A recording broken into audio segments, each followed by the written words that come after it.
नमस्कार, बहुत बहुत स्वागत है आप सभी का डीडी न्यूज के इस खास कार्यक्रम इस वक्त में। मैं हूं निखिल सिंह और क्या है इस वक्त की बड़ी खबरें जिनके बारे में विस्तार से जानने समझने को लेकर आपके मन में जिज्ञासा है। क्या है इन खबरों के मायने, क्या है इनके पीछे का एजेंडा। अगले 1 घंटे में हम बात करेंगे कुछ ऐसी ही बड़ी खबरों की जिस पर चर्चा जरूरी है। इस चर्चा में जुड़ेंगे अपने संवाददाताओं से और विशेषज्ञ मेहमानों से भी। इनकम टैक्स का बीबीसी दफ्तर में सर्वे का काम जारी है, इस पर हमारी विशेष खबर होगी। त्रिपुरा में कल होने वाले मतदान के लिए चुनाव आयोग की क्या खास तैयारियां हैं, इस पर भी हम बातचीत करेंगे। और खास बात होगी कि क्या शॉर्टकट की सियासत में पंजाब में होने लगा है नागरिक सुविधाओं का शॉर्ट सर्किट। इन सब विषयों पर बात करेंगे, अपने मेहमानों के साथ चर्चा होगी, कई अहम सवाल और जवाब भी होंगे। लेकिन सबसे पहले इस वक्त की हेडलाइंस।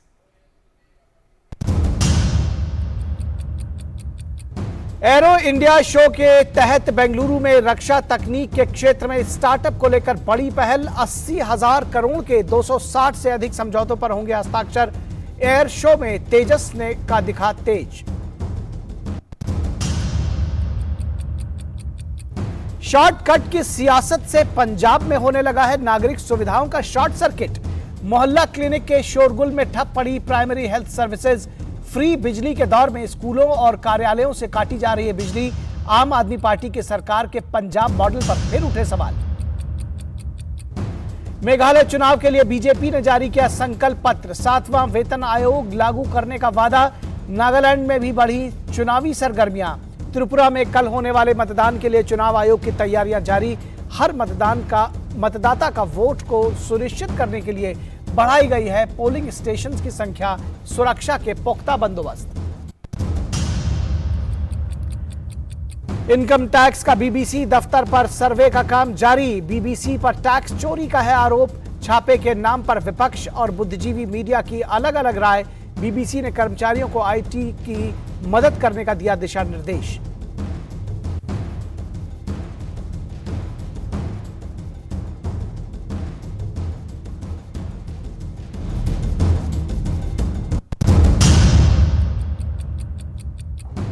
और केंद्रीय कृषि एवं किसान कल्याण मंत्रालय ने कृषि वर्ष 2022-23 के लिए मुख्य फसलों के उत्पादन का दूसरा अग्रिम अनुमान किया जारी।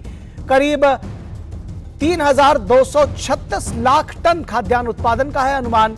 गेहूं के दूसरे चरण की विक्रय बिक्री आज से ई नीलामी के जरिए होगी शुरू।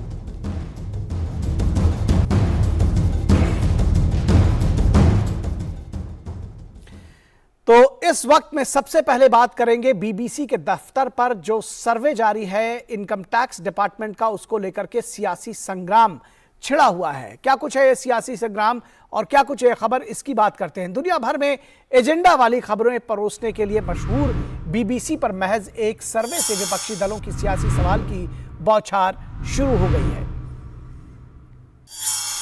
दुनिया भर में एजेंडा चलाने की बात कर रहे हैं बीबीसी, और बीबीसी के दिल्ली और मुंबई दफ्तरों में इनकम टैक्स के अधिकारियों के पहुंचने से आरोप प्रत्यारोप का दौर जारी है।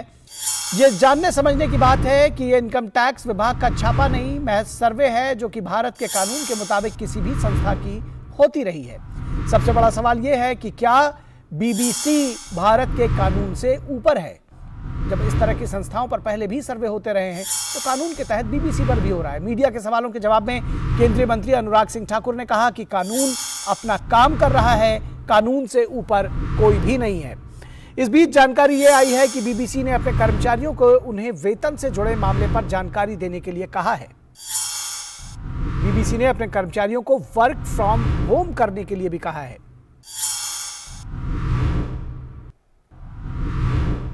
और मीडिया सूत्रों के हवाले से बीबीसी पर आरोप है कि कंपनी ने ट्रांसफर प्राइसिंग नियमों के तहत लेन देन में भारतीय मानदंडों का उल्लंघन किया है।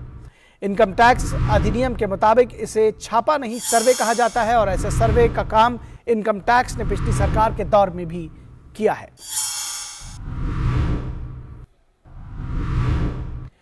केंद्रीय मंत्री अनुराग सिंह ठाकुर ने बीबीसी कार्यालय में आयकर विभाग के सर्वे पर कहा कि जहां अनियमितताएं पाई जाती हैं वहां समय समय पर आयकर विभाग सर्वे करता है।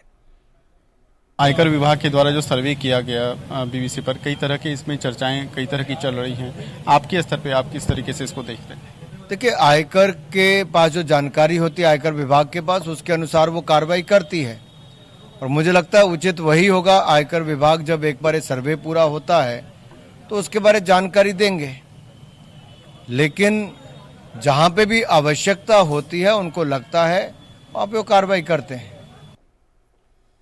और इस पूरी खबर पर बातचीत करने के लिए हमारे संवाददाता नीरज सिंह हमारे साथ बने हुए हैं। नीरज, आपसे समझना चाहेंगे सबसे पहले तो इस पर क्या कुछ अपडेट है? कल से जो सर्वे है वो लगातार अभी तक जारी है, और जो सियासी एक तरह से बहस कहीं ना कहीं शुरू हो गई है, उसको किस तरह से देखते हैं कि क्या ये सियासी बहस बीबीसी को लेकर गैर जरूरी नहीं है? देखिए, सर्वे का काम निखिल अभी भी जारी है और कल से ये सर्वे का काम शुरू हुआ था और अभी भी इनकम टैक्स डिपार्टमेंट की जो टीम है वो लगातार सर्वे का काम कर रही है, क्योंकि इनकम टैक्स डिपार्टमेंट का ये कहना है कि जो सर्वे है उसमें कई सारे जो लोग हैं वो लगे हैं, कई सारे जो तथ्य हैं उनको उस सर्वे में देखा जा रहा है। बीबीसी के जो लोग हैं उनसे भी सहयोग करने के लिए कहा जा रहा है, और आपको पता भी होगा कि बीबीसी की तरफ से भी ये कहा गया है कि जो भी कर्मचारी है वो जांच में कम से कम सहयोग है वो करें।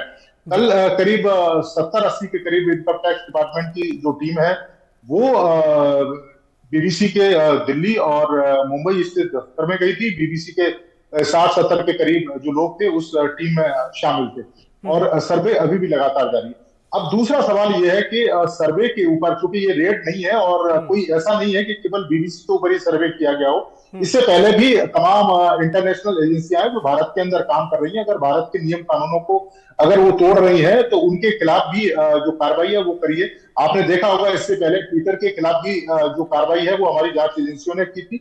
अगर जिस तरीके से ट्विटर पर तमाम तरह के जो तथ्य हैं वो जब उस पर पोस्ट किए जा रहे थे तो ट्विटर इनके खिलाफ कार्रवाई नहीं कर रहा था। और आपने खासतौर से देखा होगा जब किसान आंदोलन हुआ था उस समय ऐसे तमाम जो चैन है वो आपको देखने को मिली थी ट्विटर पर। तो ये कोई पहला उदाहरण नहीं है। अब सवाल ये है कि विपक्ष इस पर जिस तरह की टीका टिप्पणी कर रहा है, जिस तरह की जो आलोचना है इस सर्वे का लेकर कर रहे हैं, तो वो कम से कम ठीक नहीं है। इसको मैं जस्ट एक उदाहरण के द्वारा मैं निखिल इसे पूरा करूंगा कि अगर आप जैसे रॉबर्ट वड्रा के ऊपर जो जमीन घोटाले को लेकर केस चल रहा है, अभी कोई जांच नहीं चल रही है, कई महीनों से उनसे कोई पूछताछ नहीं चल रही है।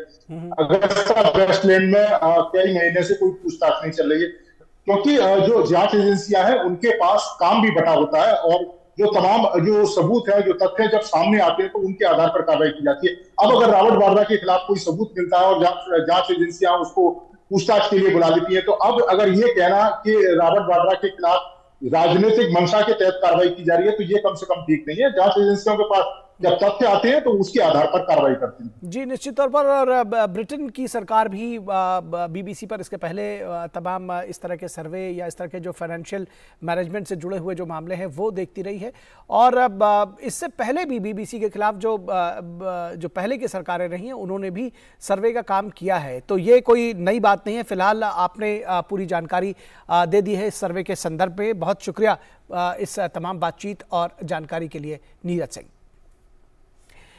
और बात करेंगे पंजाब में शॉर्टकट की सियासत के बारे में, जिस पर कहा जा रहा है कि अब वो शॉर्ट सर्किट हो रही है। शॉर्ट सर्किट किस तरह से हो रही है कि आम आदमी पार्टी के मोहल्ला क्लिनिक ने क्या पंजाब में स्वास्थ्य सेवाओं को पटरी से उतार दिया है?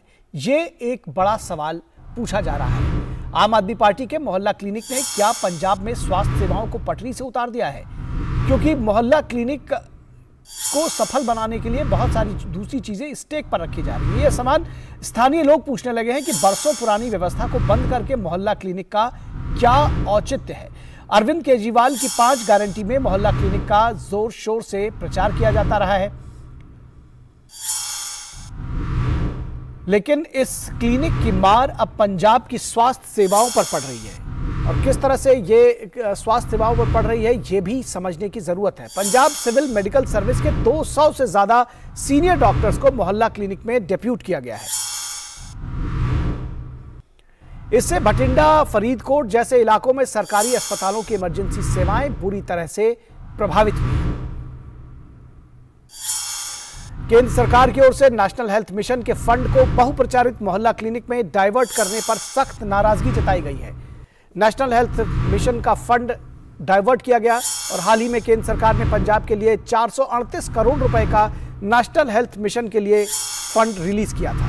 पंजाब सरकार ने इस योजना को नाम बदलकर फंड का इस्तेमाल मोहल्ला क्लिनिक में किया है, इस बात का आरोप लगाया गया है। और सीएम भगवंत मान ने देश के तमाम टीवी चैनल्स पर मोहल्ला क्लिनिक की सफलता को प्रचारित करने में करोड़ों रुपए खर्च किए हैं, जबकि इन क्लिनिक्स को खोलने के लिए एक भी डॉक्टर की नियुक्ति नहीं हुई है और 200 से ज्यादा डॉक्टर्स को अस्पतालों से हटाकर मोहल्ला क्लिनिक की ड्यूटी में लगा दिया गया है। शॉर्टकट की सियासत में लोगों के बीच स्वास्थ्य सेवा को जोर शोर से प्रचारित किया जा रहा है, लेकिन डॉक्टर्स की भर्ती के लिए सरकार के पास पैसे नहीं है। इसकी वजह से आम आदमी सरकारी अस्पतालों से खाली हाथ निराश लौट रहे हैं। तकरीबन 3 लाख करोड़ से ज्यादा के कर्ज में डूबे पंजाब में 97% बिजली कंज्यूमर्स फ्री बिजली का उपयोग कर रहे हैं, जबकि स्कूलों की बिजली सही समय पर भुगतान न होने के कारण काटी जा रही है।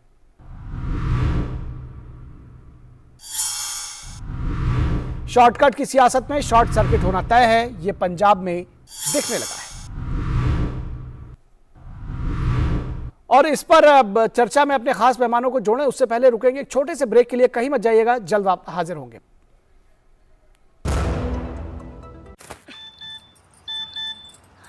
हो गया इंतजाम। किसका? गुड्डी की फीस का। दिखा। 20,000 का लोन तुरंत। पता है कौन दे रहा है, ब्याज कितना है? लोन विनियमित संस्थानों से ही लें और कर्ज उतना जितनी जरूरत, वो भी जांच कर। हो गया इंतजाम। पगार एडवांस में भेजिए। आरबीआई कहता है, सही वित्तीय बर्ताव करे आपका बचाव।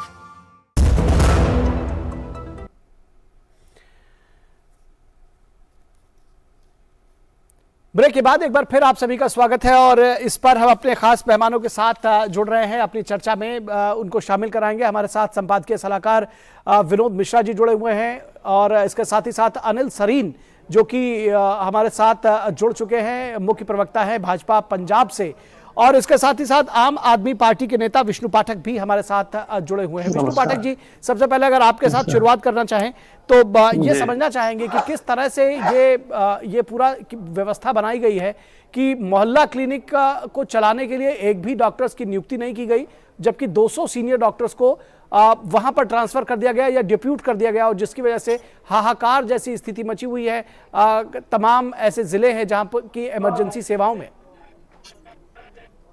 नहीं, हाहाकार कहाँ मची हुई है आपको अगर आप हाहाकार पंजाब भाजपा के ऑफिस में मची हुई है या उनके एजेंडा में मची हुई है? हाहाकार कहाँ मची हुई है? दूसरी अच्छा चलिए, तो हाहाकार कहाँ मची हुई है, हाहाकार कहाँ मची हुई है पाठक जी? सबसे पहले अपने प्रोड्यूसर से रिक्वेस्ट करेंगे कि वो जरा जनता की बाइट्स चला दे एक बार और उसको दिखा दे हम जनता को। उसके बाद नहीं, हम आपको पहले दिखाई देते हैं, उस हाहाकार की तस्वीर दिखा देते हैं, उसके बाद आगे बढ़ते हैं। चलिए पाठक जी, थोड़ा सा धैर्य रखिए, उस हाहाकार की तस्वीर देख लीजिए।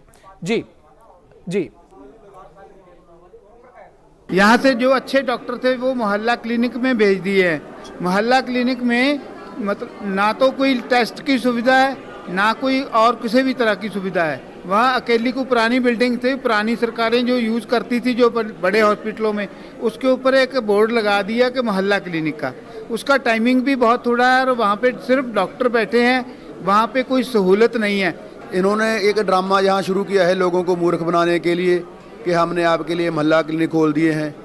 देखो, दिल्ली वालों को तो पता ही है ये मोहल्ला क्लिनिक में कुछ भी नहीं है, लेकिन पंजाब वालों को एक बार उन्होंने फिर से मूर्ख बनाया है और इन्होंने सिर्फ अपने फ़ायदे के लिए ठेकेदारों और निजी लोग जो चाहते हैं इनके उनको लाभ देने के लिए 25 लाख रुपया एक मोहल्ला क्लिनिक पर लगाया है। मोहल्ला क्लिनिक में जाने का फ़ायदा नहीं है, हमारा टेस्ट तो होते नहीं है। हमारा मरीज शुगर का मरीज है, हार्ट का पेशेंट है, तो यहाँ इलाज चलता है। यहाँ ओपीडी में डॉक्टर ही नहीं है, सिर्फ एक डॉक्टर बैठी है। कमरे 3-4 कमरे डॉक्टर के हैं ओपीडी में स्पेशल को देखने के लिए, पर डॉक्टर सिर्फ एक बैठी है। भीड़ देखो कितनी है, हजारों आदमी खड़े हुए हैं बाहर। उन्होंने मेरा सिर्फ शुगर चेक किया और बीपी, और उनके पास कोई मशीन नहीं है। मेरे को सिविल हॉस्पिटल भेज दिया। सिविल हॉस्पिटल वालों ने मेरे को क्या कहा, कहते हम इसकी कोई वैल्यू नहीं समझते, आप हमारे यहाँ से पर्ची कटवाओ, फिर हमारी डॉक्टर ने चेक करके लिखेगी तब हम टेस्ट करेंगे। जी विष्णु पाठक जी, आपने सुना होगा जनता की आवाज, अब बताइए। जी, मैं बता रहा हूं कि बमुश्किल 1 साल हुआ है आम आदमी पार्टी की सरकार वहां बनने हुए। एक साल में मोहल्ला क्लिनिक के कंसेप्ट को समझिए। मोहल्ला क्लिनिक का विस्तार अगर होगा, अब इन्होंने आपने कहा कि डॉक्टर हॉस्पिटल में नहीं है मोहल्ला क्लिनिक, क्या मोहल्ला क्लिनिक में जो डॉक्टर हैं, जो पंजाब सरकार के डॉक्टर वहां डिप्यूट किए गए हैं, वहां ड्यूटी में लगाए गए हैं, वो क्या किसी विदेशी का इलाज कर रहे हैं क्या? वो भी अगर नागरिक है मोहल्ले में उसका इलाज जरूरी नहीं है क्या? अब सारी सुविधा आप एक दिन में अब तो बनता नहीं है ना। अभी मोहल्ला क्लिनिक खुले हैं, वहां डॉक्टर गए हैं, डॉक्टर दवाई लिख रहे हैं, जो डॉक्टर दवाई उपलब्ध है वो दे भी रहे हैं। तो जो बाकी व्यवस्था स्टाफ की, डॉक्टर की भर्ती की बात है, भर्ती होगी। तो जो पहले से बनी बनाई व्यवस्था थी इतना ज्यादा उसको खत्म नहीं कर दिया, यही तो सवाल पूछा जा रहा है। पाठक जी, अब बात को समझिए, जो पहले से बनी बनाई, पब्लिक कह रही है कि ओपीडी में डॉक्टर नहीं मिल रहे क्योंकि उनको मोहल्ला क्लिनिक में भेज दिया गया है, जहां पर सारी सर्विसेज मौजूद हैं वहां पर उनको ट्रीट करने नहीं दिया जा रहा। अनिल सरीन जी, क्या कहेंगे आप? मेरा ख्याल में मेरे भाई विष्णु पाठक जी को ग्राउंड की रियलिटीज के बारे में शायद जानकारी नहीं है। मैं पाठक जी आपको ध्यान में लाना चाहता हूं कि 27 जनवरी को अरविंद केजरीवाल जी और पंजाब के मुख्यमंत्री भगवंत मान ने दोनों ने 400 नए मोहल्ला क्लिनिक, नहीं आम आदमी क्लिनिक, 100 मोहल्ला क्लिनिक पहले और 400 आम आदमी क्लिनिक पंजाब की जनता को समर्पित किया और ये कहा कि हमने 400 नए आम आदमी क्लिनिक आज जनता को समर्पित किए हैं। पहली बात, ये जो आम आदमी क्लिनिक बनाए गए हैं, ये पहले प्राइमरी हेल्थ सेंटर्स थे, केवल उनके ऊपर रंग रोगन करके भगवंत मान की फोटो लगाकर आम आदमी क्लिनिक का नाम दे दिया गया। अगर आपने 400 नए आम आदमी क्लिनिक खोले हैं, इसमें कोई दो राय नहीं कि सेहत सुविधाएं सुधरनी चाहिए, सब चाहते हैं, केंद्र सरकार भी चाहती है, भारतीय जनता पार्टी भी चाहती है, पंजाब की जनता भी चाहती है। लेकिन क्या आपने जब 400 नए आम आदमी क्लिनिक खोलने का दावा किया, क्या आपने एक भी डॉक्टर, एक भी नर्स, एक भी पैरामेडिकल स्टाफ, एक भी चपरासी, एक भी अटेंडेंट भर्ती किया?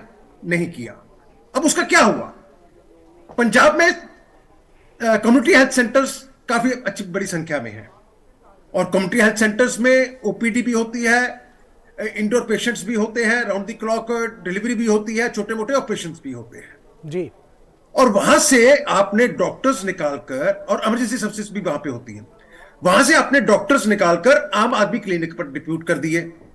अब आम आदमी क्लिनिक में जब ड्यूटी करेंगे, आगे क्या होता था कि जो हमारे सरकारी डॉक्टर थे, ये 4 से 5 दिन जो है वो ओपीडी करते थे और सभी डॉक्टर्स की जो मेडिकल ऑफिसर्स हैं उनकी 1 या 2 दिन इमरजेंसी में ड्यूटी लगती थी। अब जब आपने उन डॉक्टर्स को कम्युनिटी हेल्थ सेंटर से निकालकर आम आदमी क्लिनिक में डाल दिया, तो कम्युनिटी हेल्थ सेंटर के इमरजेंसी सर्विसेज टोटली चरमरा कर रह गई। वहां पर सवाल यही है दरअसल चले जाए तो उनकी जान को खतरा है। इमरजेंसी सर्विसेज किसको कहते हैं? विष्णु पाठक जी अच्छी समझते होंगे कि इमरजेंसी सर्विस का क्या मतलब होता है, लेकिन वहां पर समस्या ये हो गई। भाई साहब मेरी बात सुन लीजिए, उसके बाद बोलिए मेरी बात सुन लीजिए। फिर अब आप समझ सकते हैं कि इमरजेंसी सर्विसेज में अगर इमरजेंसी डॉक्टर नहीं होगा तो क्या होगा? क्या लोगों की जान माल के साथ आपने खिलवाड़ नहीं किया है? दूसरी चीज मैं आपको पूछना चाहता हूं, ये 438 करोड़ रुपया केंद्र ने नेशनल हेल्थ मिशन के तहत राज्य सरकार को भेजा जी। अगर पैसा केंद्र का और भगवंत मान की आम आदमी क्लिनिक कहां से आ गई? पैसा केंद्र ने लगाया, क्योंकि केंद्र की योजना है कि पूरे देश भर में जो प्राइमरी हेल्थ सेंटर्स हैं उनको स्ट्रेंथन किया जाए, लोगों को सेहत सुविधाएं अच्छी तरह उनके डोर स्टेप पर मिल सके। लेकिन आपने क्या किया? उस पैसे को डिवर्ट करके आम आदमी क्लिनिक का नाम दे दिया और इमरजेंसी सर्विसेज पंजाब में कोलैप्स करके रह गई। यही नहीं हुआ सर, देखिए मैं बताता हूं आपको, वहां पर यह आपको अखबार की कटिंग दिखा रहा हूं, नर्सेज दे रही हैं, जहां से डॉक्टर शिफ्ट कर दिया है वहां पर नर्सेज जो है वो पेशेंट्स को अटेंड कर रही हैं। ये अखबार का आपको दिखा रहा हूं। दूसरी चीज, ये कहते हैं कि हमने डॉक्टर्स को भर्ती करेंगे। कब भर्ती करोगे भैया? ये अमृतसर का डेंटल कॉलेज है, पंजाब की सेहत सुविधाओं की बात कर रहा हूं मैं। ये अमृतसर डेंटल कॉलेज है, यहां पर सैंक्शन स्ट्रेंथ है 56 जी। Only 8 teachers are teaching. Dental college में केवल 8 टीचर जो है 56 के अगेंस्ट अवेलेबल हैं। क्या ये हेल्थ सर्विसेज आपकी? जी। अब आम आदमी बात बताता हूं। इन्होंने जब डॉक्टर्स, ये देखिए, डॉक्टर्स को आम भाई, आदमी हमको क्लिनिक भी में शिफ्ट बोलने कर दीजिए। दिया। सुन लीजिए, मैं आप बोलिए, पूरा बोलिए। आप जल्दी खत्म करिए अनिल सरीन जी, समय हमारे पास कम है। वहां पर पंचायतों ने और लोगों ने डिमॉन्स्ट्रेशन किया कि आप हमारे जो यहाँ पे डॉक्टर्स रिप्यूटेड हैं उनको आप यहाँ से निकाल दोगे तो हमारा हेल्थ सेंटर कैसे चलेगा। जी, उसकी हू एंड क्राई सारे पंजाब में आज हो रही है। आज पंजाब त्राही त्राही कर रहा है और पूरा मेडिकल सिस्टम जो है वो कोलैप्स होकर रह गया है। जी, पर्टिकुलरली इमरजेंसी सर्विसेज। आपने अपनी बात कह दी। पाठक जी, हमें अपने संपादकीय सलाहकार विनोद मिश्रा जी के पास भी जाना है। आप 15-20 सेकंड में अपनी बात, अगर इनकी बात का कोई सीधा जवाब हो, 438 करोड़ रुपए की वाली जो बात इन्होंने कही है, और दूसरा जो हेल्थ सिस्टम, इमरजेंसी सिस्टम जो हेल्थ सिस्टम है जो कोलैप्स किया है, वो क्या लोगों की जान के साथ में सीधा खिलवाड़ करना नहीं है राजनीति के नाम पर?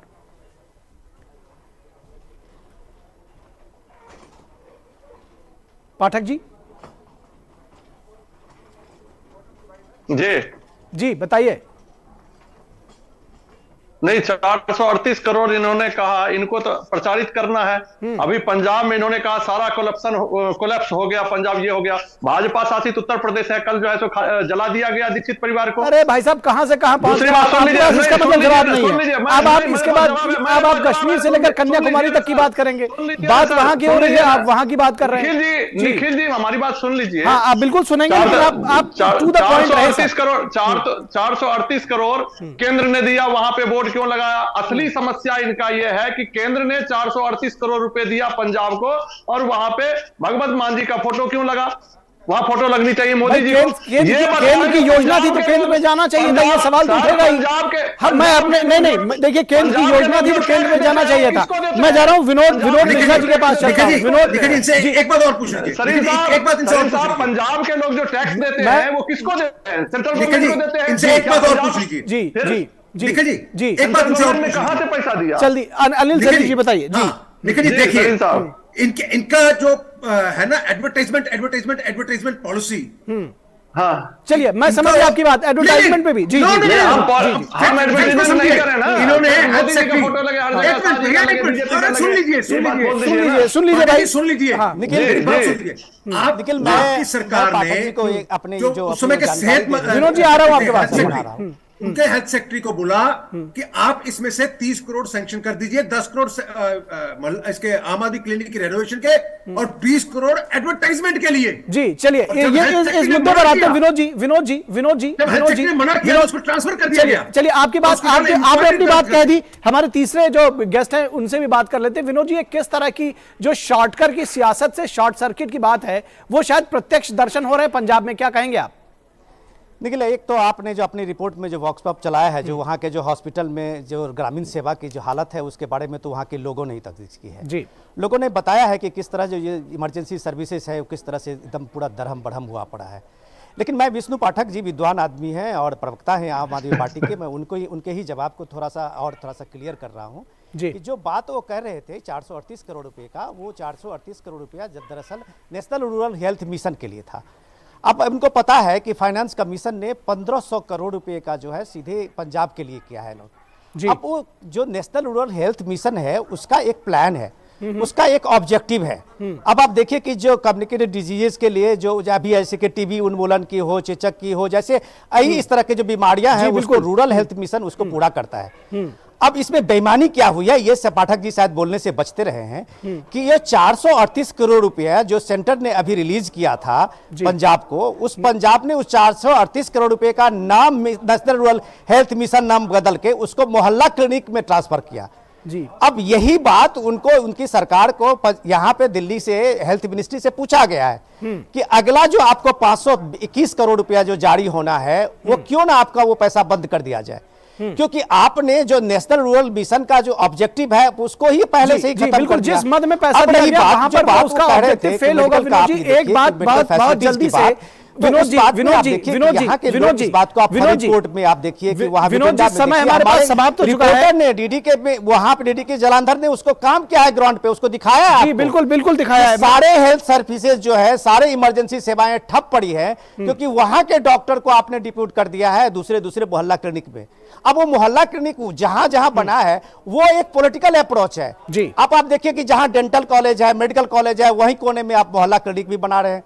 तो ये इस तरह का जो आप परसेप्शन की सियासत कर रहे हैं, आपको याद होगा, मैं विष्णु पाठक को याद दिला दूं, जब वो 2 करोड़ रुपया हर टीवी चैनल को देने की बात कही गई थी और जिसका विरोध वहां का प्रिंसिपल सेक्रेटरी हेल्थ ने किया था, तो आपने उसको एक दिन में ट्रांसफर कर दिया। जी चलिए विनोद जी, हमारे पास समय समाप्त हो गया है। शॉर्ट सर्किट आपको जो आप बात कर रहे थे वो सामने में अब दिखने लगा है। शायद विष्णु पाठक इस बात को कहने से बच रहे हैं। जी जी बिल्कुल। चलिए तीनों खास मेहमानों का बहुत शुक्रिया, विनोद मिश्रा जी, अनिल सरीफ जी, विष्णु पाठक जी, बहुत शुक्रिया। और उम्मीद करते हैं कि कम से कम जो दूसरे मद का पैसा है राजनीति के तहत उसको आगे ना भेजा जाए। हमारे पास समय बहुत कम रह गया है। त्रिपुरा चलना है, अगरतला, जहां पर हमारे साथ में हमारे संवाददाता धीरज इंतजार कर रहे हैं और उनके साथ में मुख्य निर्वाचन अधिकारी राज्य के वो भी मौजूद हैं। हम आपको बता दें कि त्रिपुरा में कल होने वाले विधानसभा चुनाव की सभी तैयारियां पूरी कर ली गई हैं। चुनाव कर्मचारी आज चुनाव सामग्री के साथ मतदान केंद्रों के लिए रवाना हुए हैं। राज्य में कुल 3,328 मतदान केंद्र बनाए गए हैं। निर्वाचन आयोग ने शांतिपूर्ण मतदान सुनिश्चित करने के लिए सभी मतदान केंद्रों पर केंद्रीय सशस्त्र पुलिस बल तैनात किया है। राज्य में सीमा सुरक्षा बल भी भारत बांग्लादेश सीमा पर कड़ी निगरानी बनाए हुए है। बॉर्डर इलाके की चुनौती के साथ त्रिपुरा में चुनावी हिंसा का इतिहास रहा है, रिकॉर्ड रहा है। पिछली बार जरूर शांतिपूर्ण ढंग से चुनाव हुए थे और त्रिपुरा के मुख्य निर्वाचन अधिकारी गीते किरण कुमार के साथ में खास बातचीत करेंगे हमारे संवाददाता धीरज कुमार। वो अगरतला में इस वक्त उनके साथ मौजूद हैं, सीधे रुख करेंगे अगरतला का। जी धीरज, आप अगर हमें सुन पा रहे हैं तो अपने सवाल पूछें। सबसे बड़ी कैसे बात त्रिपुरा में शांतिपूर्ण और निष्पक्ष तरीके से मतदान हो, इसकी पूरी तैयारी कर ली गई है। और क्या है वो तैयारी, उस मुद्दे पर बात करने के लिए हमारे साथ हैं त्रिपुरा के सीईओ गीते किरण कुमार जी। उनसे हम जानते हैं कि कल के चुनाव के लिए क्या क्या तैयारी है। सर, हम कल के चुनाव की बात कर रहे हैं, तो क्या क्या तैयारी आपने की है?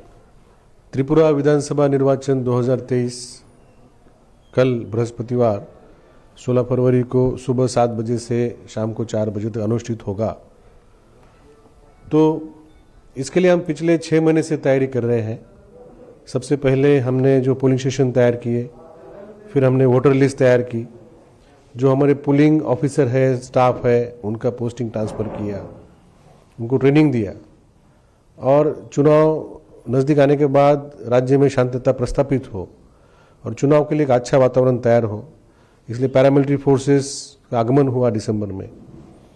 फिर उसके बाद 18 जनवरी को चुनाव डिक्लेयर होने के बाद मॉडल कोड ऑफ कंडक्ट के ऊपर हमने पूरा ध्यान दिया कि सभी पार्टीज़ के लिए लेवल प्लेइंग फील्ड तैयार की, चाहे उन्हें प्रचार करने की परमिशन हो, चाहे उन्हें सिक्योरिटी हो, या जो हमारे यहाँ पे वल्नरेबल एरिया है जहाँ पे कोई पहले घटनाएं घटी थी, कोई वायलेंस हुआ था, हिंसा हुई थी, उसमें और भी ज़्यादा पुलिस और भी ज़्यादा पैरामिलिट्री फोर्स का वहाँ पे डिप्लॉयमेंट किया।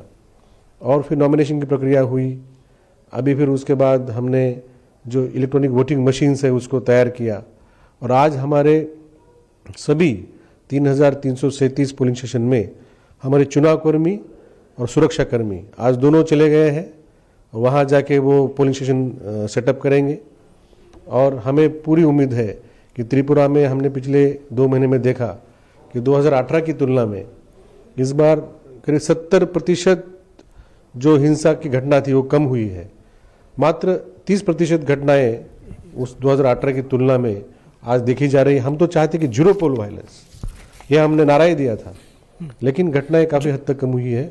और मुझे पूरी धीरज, एक सवाल मुख्य निर्वाचन अधिकारी से कीजिए। बाधा उसमें नहीं आएगी। धीरज, आपसे चाहेंगे कि एक सवाल बहुत संक्षेप में मुख्य निर्वाचन अधिकारी से ये कीजिए, वातावरण में अगर आप हमें सुन पा रहे हो, कि आखिर चुनौतियां क्या है। बांग्लादेश का बॉर्डर है, हिंसा का इतिहास रहा है पहले भी, तो किस तरह से इस पर लगाम लगाने के लिए क्या कुछ करेंगे?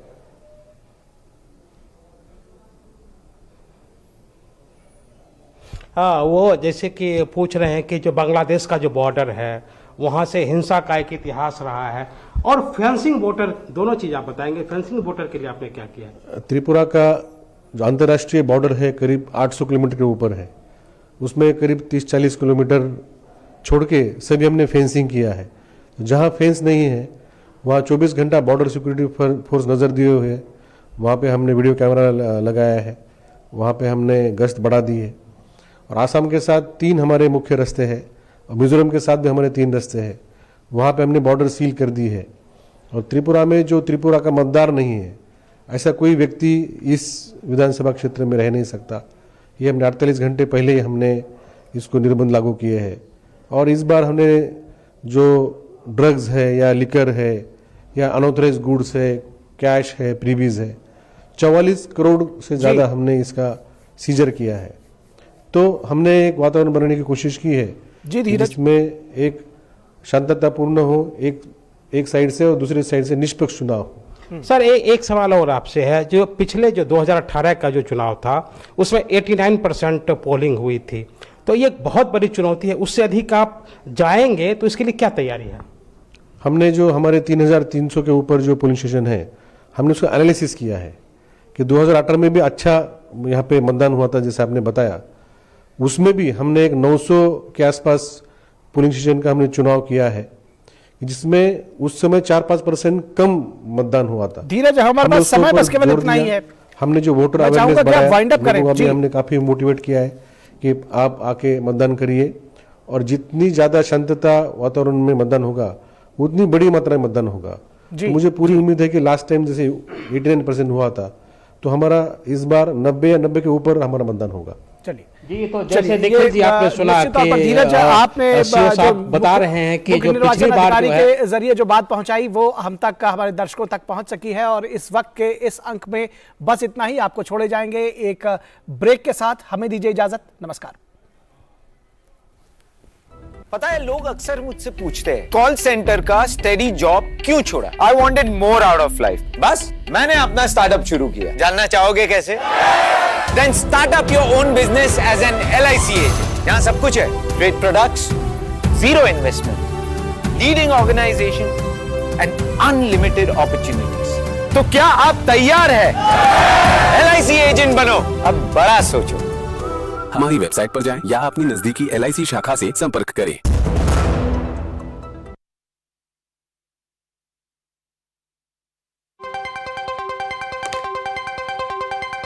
राजनीति की चाल से दुनिया के हाल तक, खेल के मैदान से किसान के खलियान तक, दिन भर की हर छोटी बड़ी खबर को समेटे खबर के हर किरदार को दिखाते हैं हम। डीडी न्यूज का प्राइम टाइम शो, सटीक और भरोसेमंद खबरें, खबर ही नहीं खबर का विश्लेषण भी, नए तेवर, नए कलेवर, नई धार और नई रफ्तार के साथ देखिए न्यूज नाइट हर रात 8